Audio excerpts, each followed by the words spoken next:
Um, Luang Por just said that in the beginning you hasn't invite the Dhamma talk, so I didn't have to start with Namo Tassa. So I think this is just a simple share of Dhamma, not formal. Just do it informally. So I would like to share the feeling that I have here to visit Australia. This is my 5th time here, but it's the greatest one. Many monks, altogether 60 to 70 monks. So this is the good signs that Buddha teaching has spread and established firmly in here in Australia.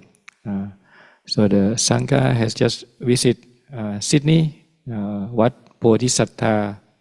We have this ritual of Sima, establish the Sima.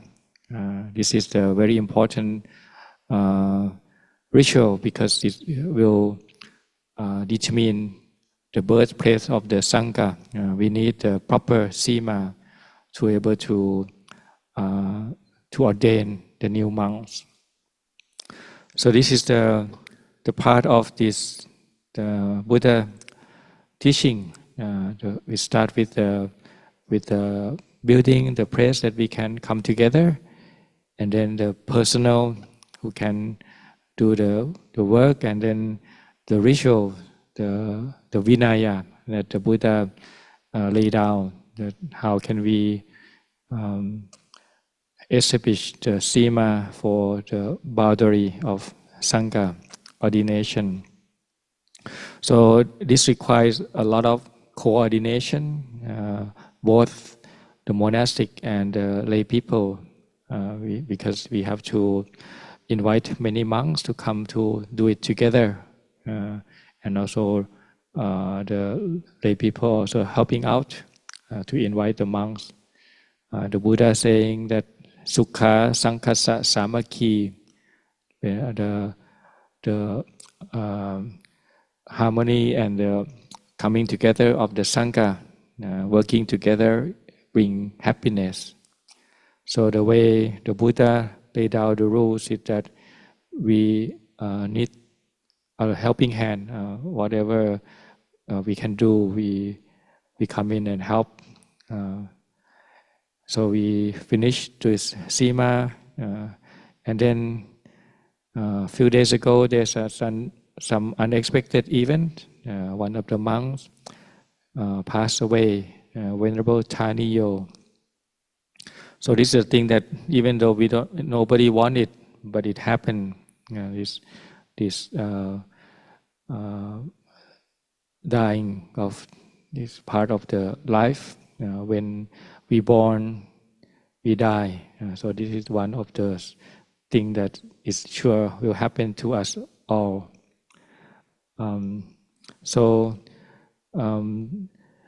Even though we born in different places, but we sure will die one day, and that day will come. So the separation from the love, this is the one of the dukkha that we chant every day, and we listen to the story of Venerable Taniyo, and maybe I will add some more detail on that. I just want to add that to give some reflections, especially for the monks, to be able to learn from Taniyo experience. So actually, I know Taniyo quite a bit because he also translated for me as well. I don't remember when, but when Katina few years back, I remember coming here, and whenever Taniyo accompanied me for translation. So during that year, after finish Katina here, we go to Adelaide. During those times, there's no monastery yet. So we have a chance to meet with many lay people. And Taniyo was my translator. So he looked happy. He looked joy. I don't have any sense at all that he gonna disrobe. But then when the few days before the end, he just told me that he not coming back with me.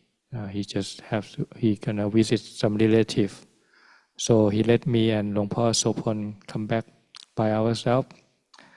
And then after that, a few days, I hear the news that he disrobes.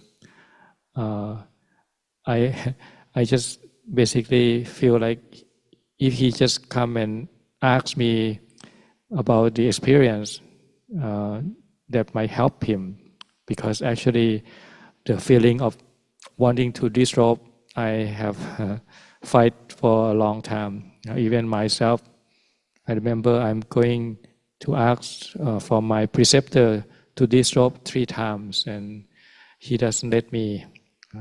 So I know how to deal with that, because I'm experienced myself. So I wish that Taniyo come and maybe ask me some advice, so maybe I can help him, that he not can learn from my own experience, that he might not have to disrobe. So I feel that I think it's happened to monks. Every monk probably gonna have this problem sooner or later, and it's probably not easy. Otherwise, if it's easy, we probably have a lot of Luang Por, but it's not.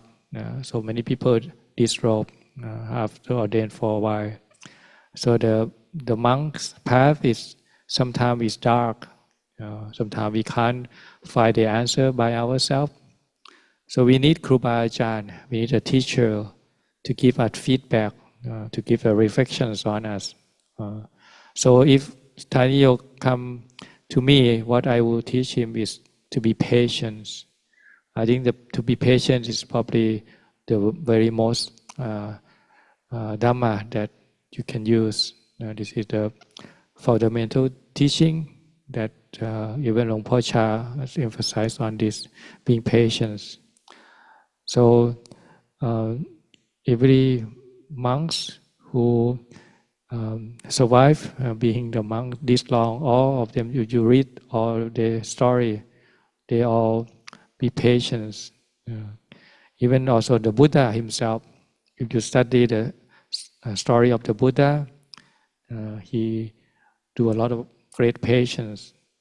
Every lifestyle, everything that he have to do, because he used to be a king before, now he have to lead a bhikkhu life. But if you patient long enough, then there's a light at the end of the tunnel, and the peacefulness. We just have to bear the suffering and be patient. Because when we face the problem, the problem look very big, mostly because we don't have any strength. We have to cultivate the Dhamma to cope with that. Adopt, maybe do some more extra ascetic practice, maybe refrain from eating too much or sleeping too much, sitting more, meditation more, walking. So we have to try to train the mind, find the mind, find the peacefulness inside, cultivate mindfulness. So, so after Taniyo ordained the 3rd time, again I come for the Katina here, and I told Taniyo that in Thailand, if you ordain 3 times and do this job the 3rd time, then they consider that you are not trustworthy, because you are changing the mind here and there. So I hope that this is your last time, to be a monk and not disrobe, and not let any weakness overwhelm your mind, because you also have cancer now. The time is not long for you. So we should be not heedless. We can die anytime. So try to practice at the best of your ability. The Dhamma doesn't come from the book, doesn't come from thinking, but it comes from our practice.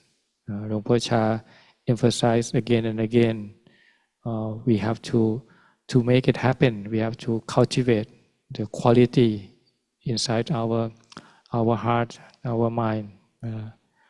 So if we practice a lot, then we got a lot.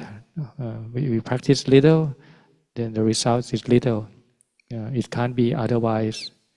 So the Buddha praised the one who are diligent, who practice day and night, doesn't allow any weakness to overwhelm our mind. So the fact that we take these robes, we say goodbye to the worldly life. We want and we seek the end of suffering, end of samsara, this cycle of rebirth. So we have to commit to our ideal, our samana, the wording that we say when we ordain to going for nibbana. So the world is very in turmoil. A lot of problems, a lot of people killing each other, or sometimes kill themselves, depression, all these problems. And this is the world. The world is full of dukkha. So this is the first noble truth that the Buddha teach.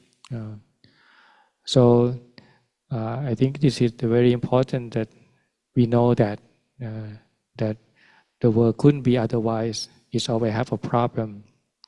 So the way is to renounce the world, to learn to let go of attachment.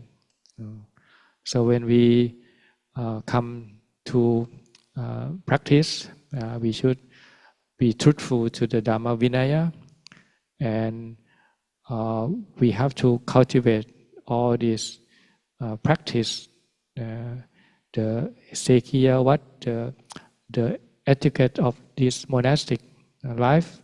We have to cultivate this in full, especially for the monks, because we are the object of reverence.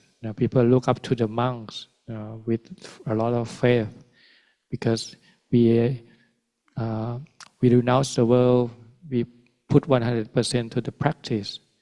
If we couldn't even practice, then there's no hope for them. So we as monks, we should remind ourselves of that, that we should strive on and practice, lead the example life for the lay people. So the Buddha say, Pantitanan cha sevana, puja cha pujanyanang etamang karamuttamang. So he said that to see the wise and to is one of the mangala of this. It's a blessing to see the monks in this Dhamma Vinaya, the monks who practice during the using the Dhamma and Vinaya as their guide toward peaceful. So don't be heedless. Don't take any mundane happiness, the sensual world happiness, because this is the cause of suffering. The 5 hindrances start with the seeking, craving for sensual pleasure, called kama chanta. So this is the thing that make the mind defile, make the mind dark, and then it's a source of all suffering. With the craving for sensual pleasure, when we not get what we want, then the hatred, the ill will, which is the second hindrances. And then when we have that ill will, then we get sleepy. We can't focus, and then the restlessness and remorse come after that. So this is the thing that we can't um, can't let it take over our mind. We have to find a way to be free from these hindrances. Not let it. Don't let it become your routine. Every time you sit and you go to sleep. So that's not the way. So we should stand up or do some walking. Try some experiment with that. Not to let uh, take the sleepiness. And then the doubt. This is the last of the hindrances. It's because of the when you not deal with the first three hindrances, then the restlessness, remorse, and doubt will follow. So I think when Vertaniyo also fighting these hindrances as well, but sometimes we don't know about past karma.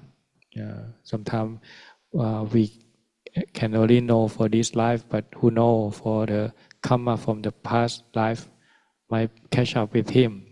So that why he not able to stay in rope for 2 times that he have to disrobe. So the the patience is very important, and we just have to give up our life on this lifestyle, on this practice of Dhamma. So I noticed that Thaniyo is very dedicated on upatak, on taking care of Luang Por Liam. Sometimes he, when Luang Por Liam doing a lot of work, he also watch Luang Por Liam closely and not do anything, just basically dedicate his life to Luang Por. But I think he have to cultivate other aspects as well, like walking, chongkrom, or sitting meditation, because this will bring some strength of his happiness that arrive from inside. So when you take up the practice, it's good, but make sure you take all the practice. There are 14 of them that you have to do. So there's so many aspects of teaching that you can understand, many way of practice.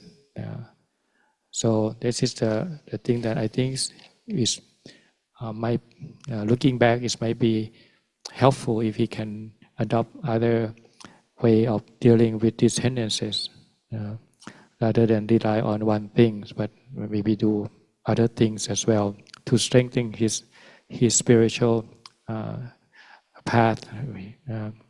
So I think now he passed away, and we can look for him as an example that one day we're gonna be like him.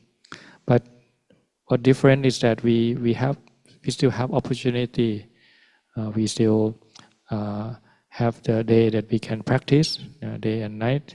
So we should practice wholeheartedly, follow the Buddha teaching.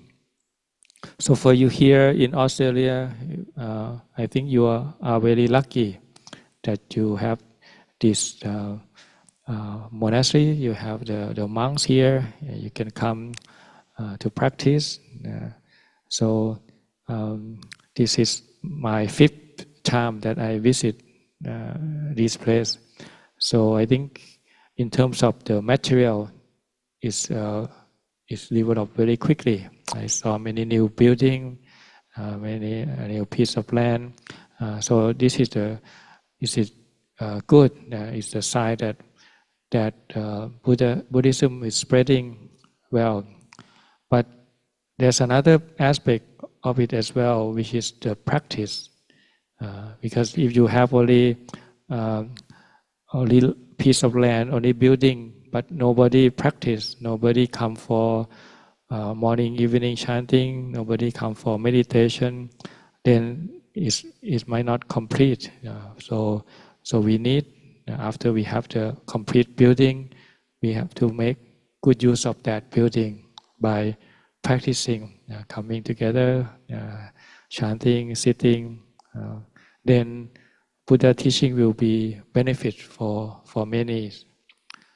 So the lay people depend on the Sangha. Sangha also depend on lay people.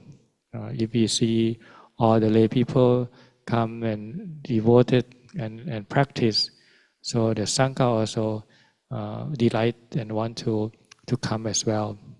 So both monastic and lay people, we play the important part of leading the example life for propagating Buddhism in this land.